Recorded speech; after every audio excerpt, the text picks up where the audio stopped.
I was always the family disappointment, the son who wasted time on computers instead of pursuing a respectable career. For years, my parents laughed at my online business dreams, dismissing them as childish fantasies, while they showered praise on my sister Samantha, their academic star, headed to medical school. I never expected my biggest business milestone would coincide with her graduation party, or that my quiet success would suddenly change everything they thought they knew about me. Before I tell you how I went from family joke to millionaire entrepreneur, drop a comment letting me know where you are watching from. If my story resonates with you, hit that subscribe button. You will want to hear what happened next. Growing up in suburban Minneapolis, I had a pretty standard middle-class upbringing with extremely traditional parents. My father, James, worked at the same manufacturing company for over 30 years, climbing from entry-level to middle management through sheer persistence and loyalty. My mother, Diana, a former elementary school teacher who became a full-time homemaker after I was born, valued stability above all else. They both believed in the proven path: good grades, 4-year degree, stable employment, with benefits, retirement at 65. From their perspective, stepping off this path was inviting disaster. I did try to follow their blueprint initially. I enrolled in the State University Business Program after high school, but by my second year, I knew conventional education was not for me. The professors were teaching outdated business models, while I was seeing digital entrepreneurs transform entire industries overnight. When I dropped out to pursue my own ventures, my parents reacted as if I had announced plans to join the circus. To them, online business was synonymous with scams and pipe dreams. Even as a kid, I had shown entrepreneurial tendencies. My lemonade stands evolved into lawn mowing services, then computer repair for neighbors. These ventures earned pocket money, but were always treated as cute hobbies by my family. "When are you going to get serious?" became their constant refrain, starting around my 15th birthday and continuing well into my 20s. Then there was Samantha, my younger sister by 2 years, and the undisputed golden child. Where I questioned authority, she respected it. Where I saw broken systems needing innovation, she excelled within established frameworks. Her straight-A record from kindergarten through high school was followed by a full scholarship to an elite university where she majored in biochemistry, with medical school always in her sights. Our family dynamics were painfully obvious during Sunday dinners, a non-negotiable tradition in our household. These weekly gatherings became showcases for Samantha's achievements. Her latest academic award, impressive exam score, or prestigious internship opportunity. My parents would beam with pride, serving her favorite dishes and hanging on her every word. When my turn came to share news, their enthusiasm visibly deflated. Any mention of my online projects was met with forced smiles and quick subject changes. "That is nice, Bobby. But have you thought about what your backup plan is?" my mother would inevitably ask, while my father checked his watch or became suddenly fascinated with his mashed potatoes. One childhood memory particularly stands out. When I was 12, I spent weeks building a computer from salvaged parts for the science fair, teaching myself through online forums and trial and error. Samantha, then 10, created a standard volcano project with significant parental assistance. My project won honorable mention from actual tech professionals judging the competition, while hers received a participation certificate. Yet my parents framed and displayed her certificate on the living room wall, while my award gathered dust in a drawer. The message was clear: her conventional achievements mattered. My unconventional ones did not. My business idea was born in the most unlikely place: the outdated fitness center at the college I eventually left. Working out in that cramped space with ancient equipment, I noticed how many students struggled with the bulky machines. Most lived in tiny apartments or dorms, where traditional exercise equipment was impossible to accommodate. That observation sparked something in my mind. I began researching the home fitness market and discovered a significant gap. Most equipment was designed for suburban homes, with dedicated workout spaces, not urban apartments with limited square footage. Meanwhile, millennials and Gen Z consumers were increasingly prioritizing fitness, but lacking space-friendly solutions. The available compact options were often flimsy, uncomfortable, or ineffective.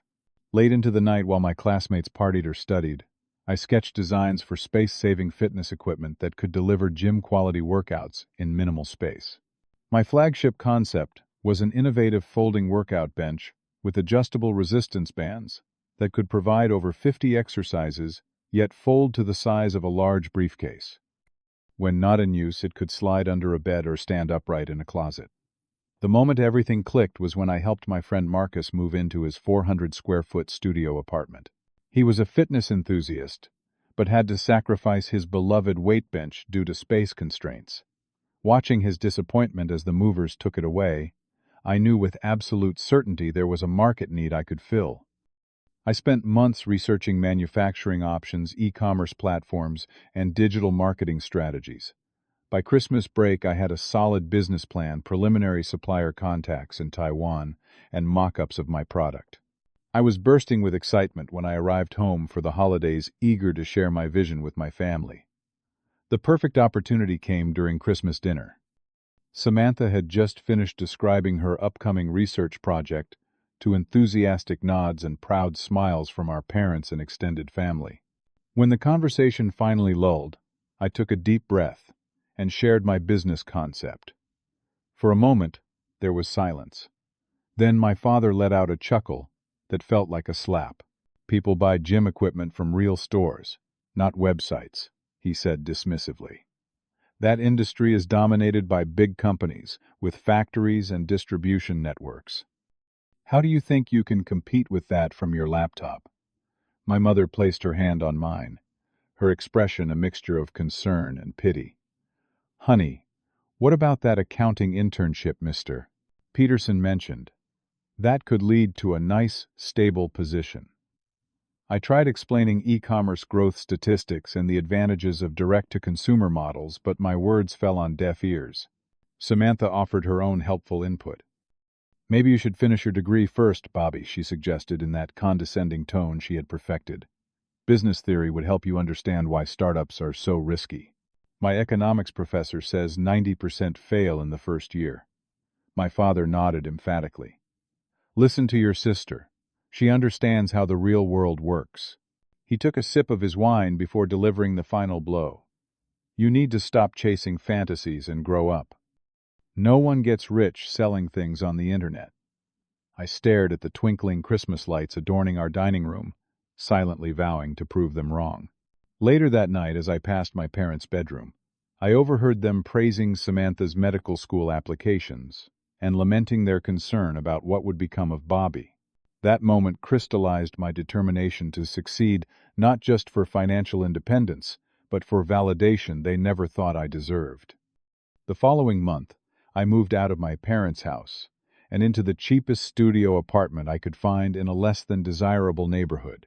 The building had questionable heating and occasional cockroach visitors, but it was mine, a space where no one could diminish my dreams. To fund my business, I took a night shift warehouse job that left my days free for product development and website building. My first major investment was maxing out my credit card for manufacturing samples from a supplier I had never met in person. When the prototypes finally arrived after weeks of anxious waiting, I tore open the package with childlike excitement, only to discover critical design flaws. The folding mechanism jammed easily, and one of the support bars bent under moderate weight. I spent that night sitting on my apartment floor, surrounded by defective parts, fighting back tears of frustration. With my initial capital gone, I sold nearly all my furniture to fund a second prototype batch with design corrections. For 3 months, I slept on a thin camping mattress on the floor, ate ramen noodles for most meals, and showered at the gym to save on water bills. Every spare dollar went back into the business. Learning web development and digital marketing became another uphill battle. I could not afford professional services, so I taught myself through free online resources, often working until my eyes burned from screen fatigue. When the business finally launched, I faced an immediate customer service crisis when the first shipment went out with missing assembly hardware. I stayed up for 36 hours straight personally packaging replacement parts and writing apology emails.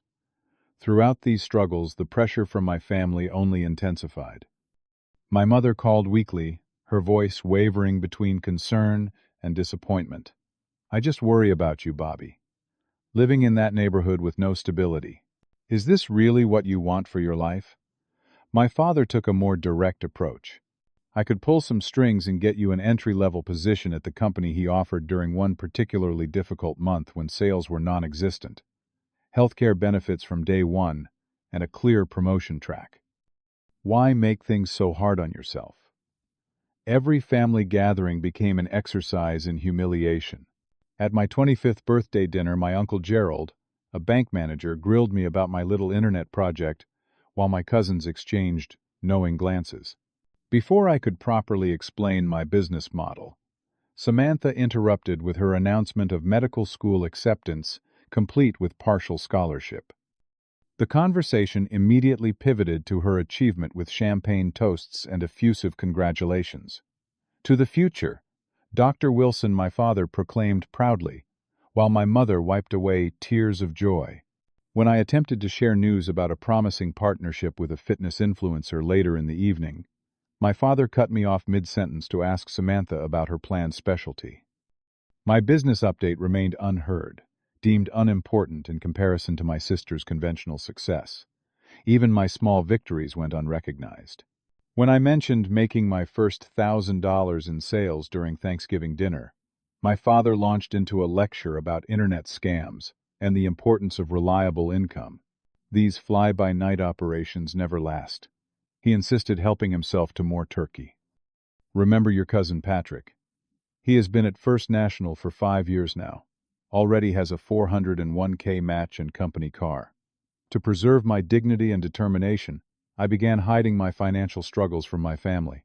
They never knew about the nights I went hungry to afford shipping costs, or the time my electricity was cut off for 3 days because I chose to pay my web hosting bill instead. In their minds, my continued pursuit of this business only confirmed my irresponsibility. 6 months in, I hit rock bottom. My primary manufacturing partner suddenly doubled their prices, claiming increased material costs. The same week, my website was hacked, taking it offline for 14 crucial days, during which potential customers found only an error message. By month's end, my bank account had dwindled to $87 with rent due the following week.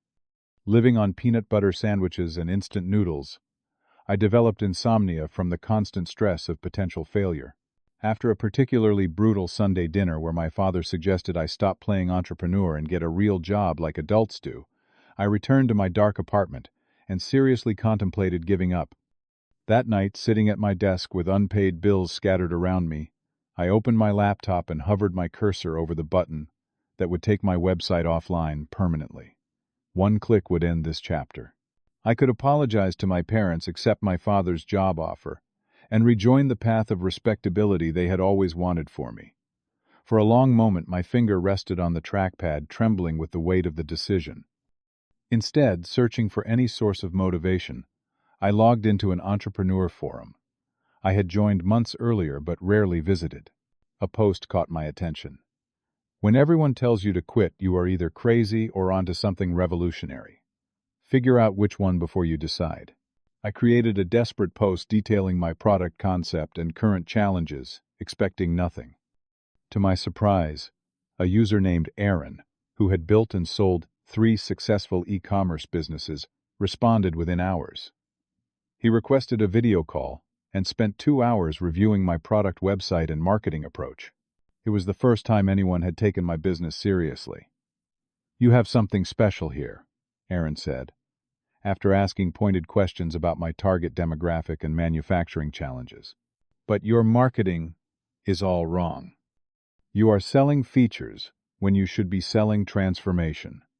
Show apartment dwellers how your product fits into their lifestyle and solves their specific pain points." That conversation led to Aaron becoming an informal mentor, introducing me to his network and providing guidance that no business textbook could offer. Another forum member, impressed by the product concept, offered a small loan to help weather my immediate cash crisis. For the first time in months, I felt a renewed sense of purpose and possibility. Working through the night, fueled by instant coffee and genuine excitement, I completely revamped my marketing approach and product positioning. As dawn broke over the city skyline visible from my tiny window, I felt something I had almost forgotten: hope. Following Aaron's advice, I shifted my entire business strategy. Instead of focusing on the technical specifications of my equipment, I redesigned my website to showcase the transformation it offered, from cramped apartment to personal fitness studio in 60 seconds.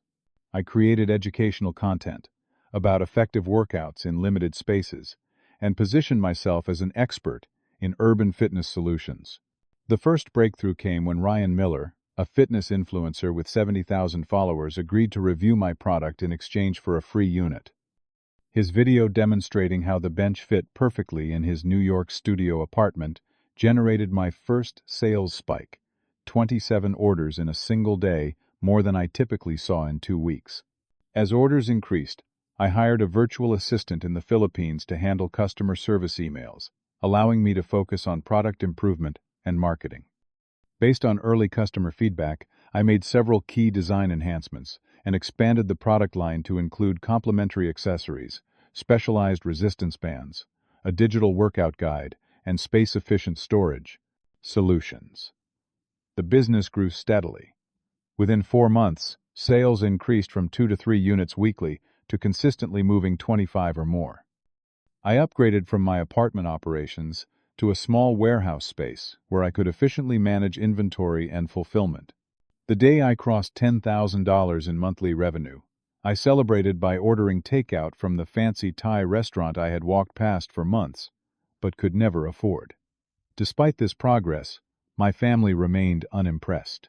During Easter dinner, I excitedly shared that my business had generated over $15,000 in the previous month. My mother nodded politely before changing the subject, while my father openly scoffed. "Internet money is not the same as real business revenue," he declared, as if explaining something to a child.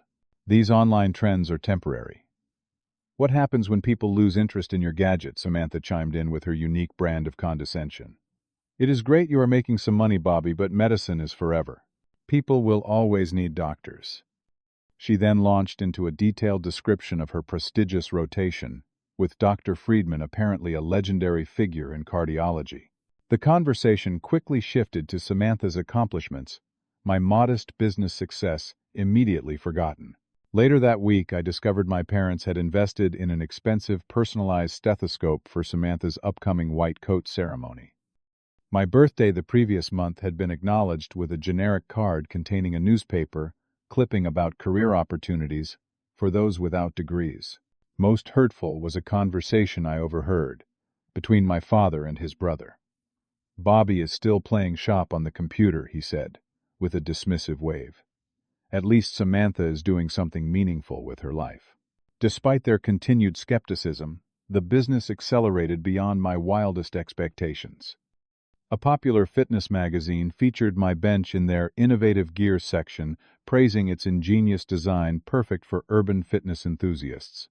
This led to a partnership with FitLife, a YouTube fitness channel with over 2 million subscribers who integrated my equipment into their apartment-friendly workout series.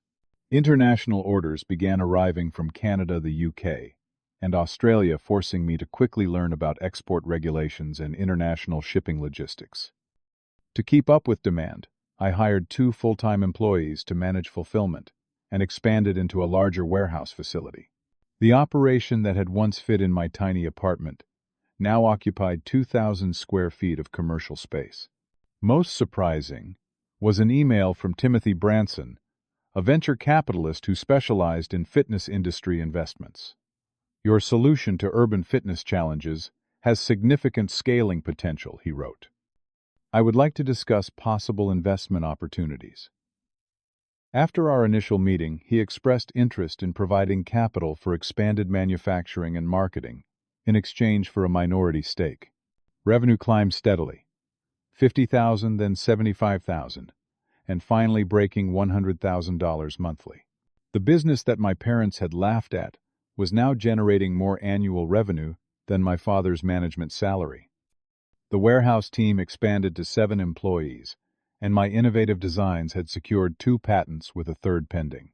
In the midst of this success came an embossed invitation to Samantha's medical school graduation celebration. My mother called the next day to emphasize the importance of the event. Many influential people will be there, she explained, her voice carrying that familiar note of warning. Dr. Friedman and the hospital board members. Please dress professionally, Bobby, and try to be positive about your situation. The subtle implication was clear. Do not embarrass the family by talking about your silly internet business. Though the invitation stung, I decided to attend. Not to seek approval, but to honor the complicated relationship that defined our family. By this point, my company was approaching $1 million in annual revenue, a milestone I had once thought impossible. I prepared for the event, carefully ordering a custom suit from Marcus Designs, a menswear company whose founder had become a customer and advocate for my products. As I adjusted my tie in the mirror before leaving, I made a promise to myself. I would maintain my dignity regardless of how my family treated me. Success would be my silent statement. The week before Samantha's graduation party, my business crossed a threshold I had only dreamed about. HealthQuest, a national retail chain specializing in fitness equipment, placed a wholesale order worth just over $200,000 after months of negotiations. This single deal pushed my company's annual revenue past $1.2 million. My financial advisor confirmed what I had suspected for some time. Between my company's valuation and personal assets, I was now technically a millionaire.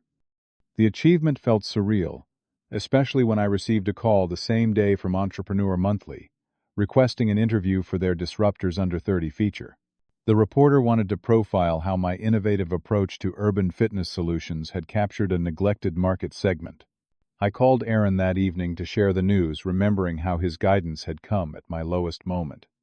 I always knew you had the right combination of persistence and vision, he said. Most people would have quit after those first prototypes failed. You just kept solving problems. As I prepared for Samantha's graduation celebration, I faced an unexpected dilemma. Should I arrive in the luxury car I could now afford making a statement, or choose something more modest to avoid appearing ostentatious? I ultimately decided on authenticity over showmanship. My success did not need flashy demonstrations. To be real, my parents had transformed their suburban backyard into a Pinterest-worthy reception space for the occasion. White tents, catered food stations, and professional floral arrangements created an atmosphere more suited to a wedding than a graduation party. A large banner proclaimed, "Congratulations, Doctor." Samantha Wilson, in elegant script, prominently displayed for all to see. The awkwardness began immediately upon arrival. Distant relatives greeted me with the forced politeness reserved for family disappointments. "Bobby, good to see you. Still doing that online thing?" My Aunt Margaret asked, not waiting for an answer before complimenting a passing guest's dress. Moving through clusters of guests, I overheard whispered comments about Samantha's underachiever brother and such different paths those two took. My father introduced me to his business colleagues with visible discomfort, quickly steering conversations away from any mention of my work. "Bobby is exploring his options right now," he explained to his company's vice president, conveniently omitting my successful business. My mother was equally evasive when family friends inquired about my career. "He sells fitness equipment," she would say, vaguely, before enthusiastically changing the subject to Samantha's residency plans. The Golden Child herself made a grand entrance an hour into the party, wearing her graduation regalia despite the event being held 2 weeks after the actual ceremony. Guests applauded while my father called for attention and raised his glass. "Today we celebrate not just an academic achievement, but the beginning of a meaningful career dedicated to saving lives," he announced proudly. "Samantha has shown what hard work, dedication, and choosing the right path can accomplish." His eyes briefly flicked in my direction, the implied comparison unmistakable. A table near the entrance displayed Samantha's impressive collection of graduation gifts, a luxury watch from my parents, monogrammed medical equipment, and an envelope I later learned contained a down payment for a condominium near the hospital where she would begin her residency. The revelation moment came unexpectedly. I had stepped away from the crowd to take a business call when my phone rang loudly. Jackson Cooper, my business partner, handling wholesale relationships, was calling with urgent news. Bobby Forbes wants to interview you for their 30 under 30 list. They need to schedule it next week. Before their deadline, he announced excitedly. I had accidentally answered on speaker and several nearby guests turned at the mention of Forbes. Before I could switch to the handset, Jackson continued. Also, HealthFit just confirmed they want to increase their order by 50%. This puts us on track for $1.5 million this year. The valuation report came back estimating company worth between $4 and $5 million if we wanted to entertain investors. A ripple of whispers spread through the gathering as I quickly ended the call. Mr. Harrington, my father's colleague, and a senior executive at his manufacturing company, approached immediately. Did I just hear correctly? Are you the founder of Fold Fit Equipment? He asked. Eyes widened in recognition. My wife bought your adjustable bench last Christmas. She talks about it constantly. Best equipment purchase we have ever made. Before I could respond, Dr. Rodriguez, a prominent neurologist and Samantha's mentor, joined the conversation. Wait, that was your company in Men's Health last month. My entire department ordered your equipment for our call room after reading that review. Brilliant design. The whispers grew louder as more guests connected the dots. My mother, noticing the commotion, hurried over with a confused expression that transformed into shock as she overheard the enthusiastic business discussion now surrounding me. My father pushed through the crowd, his face a mixture of disbelief and dawning realization. Samantha stood frozen mid-sentence with her former classmates, watching her carefully orchestrated spotlight shift unexpectedly. Your son is quite the entrepreneur, Mr. Harrington told my father, clapping him on the shoulder. You must be incredibly proud of what he has built. My father's mouth opened and closed without producing words. Finally, he managed a weak smile. Of course, we have always believed in Bobby's creative approach to business. This blatant revision of history might have angered me once, but now it simply felt hollow.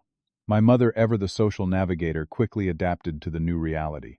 Bobby has always had an entrepreneurial spirit, she announced to anyone listening. We encouraged him to follow his passion for innovation. She looped her arm through mine as if we had always been the closest of allies. Samantha approached with a tight smile. Congratulations on your success, Bobby, she said coolly. I had no idea things had taken off so well. The jealousy in her eyes was unmistakable. For once she was not the center of attention at her own celebration. I acknowledged her words with a polite nod, maintaining the dignity I had promised myself. Your accomplishment is impressive too, Samantha. Becoming a doctor is no small feat. As the party continued, I found myself surrounded by guests eager to discuss business strategies and entrepreneurial insights, the very conversations my family had dismissed for years. My father eventually pulled me aside, his expression uncomfortably contrite. I may have been too quick to judge your business model, he admitted awkwardly. It seems you understood something about the market that I did not see. Rather than indulge in the vindication I had once craved, I simply thanked him for hosting the party and excused myself. After years of seeking their approval, I realized it no longer defined my worth. I declined to participate in the family photos Samantha had planned, choosing instead to leave early after congratulating her properly. Before departing, I discreetly left my luxury business card with my parents' financial advisor, who had approached me privately about investment opportunities.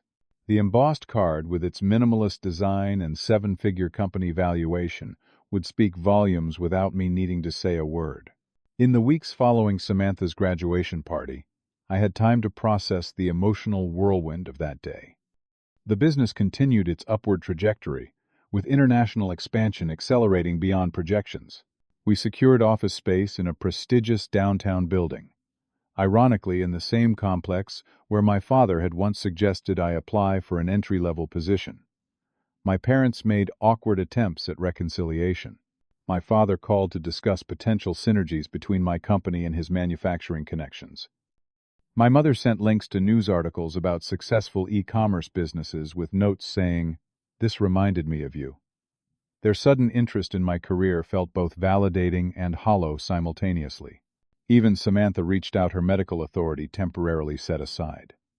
I was thinking about diversifying some of my signing bonus, she texted.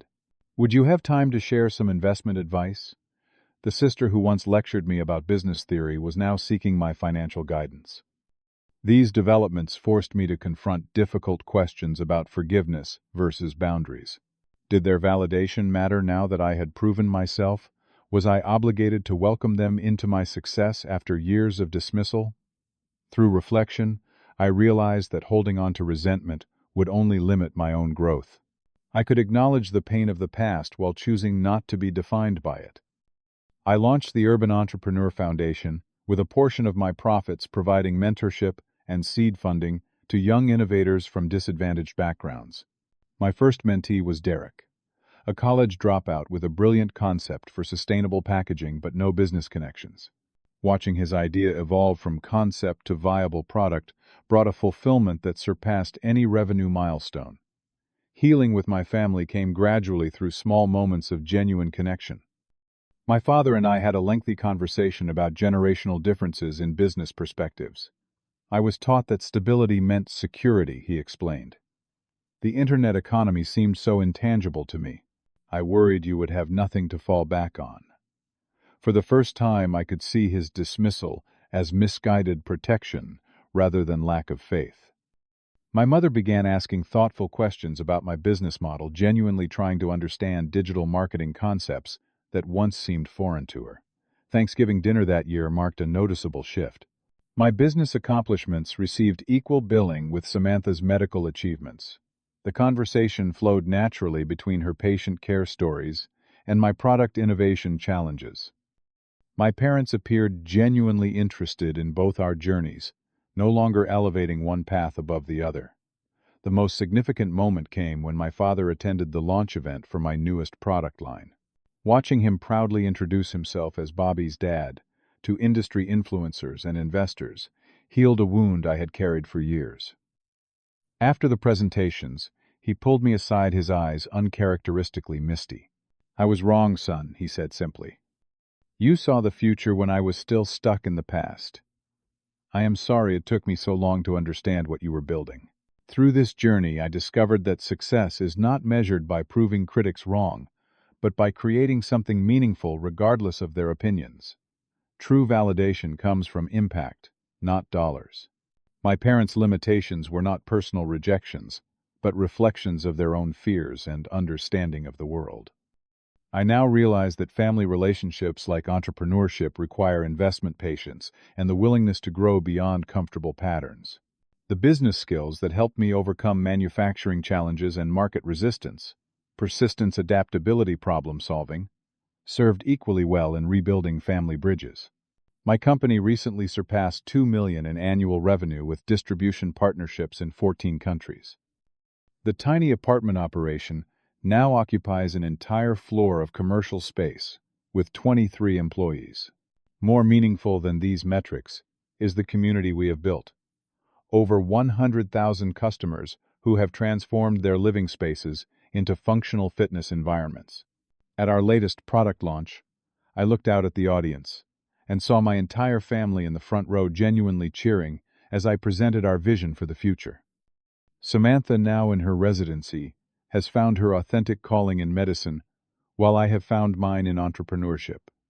Our paths differ, but neither stands above the other. Have you ever had to prove yourself to people who doubted your dreams? I would love to hear your stories in the comments below. If this journey of persistence inspired you, please hit that like button and subscribe to hear more stories about overcoming obstacles and finding success against the odds. Remember that sometimes the people closest to us are the hardest to convince, but your vision does not require external validation to be worthy of pursuit. Share this video with someone who needs to hear that their unconventional path might be exactly where they need to be.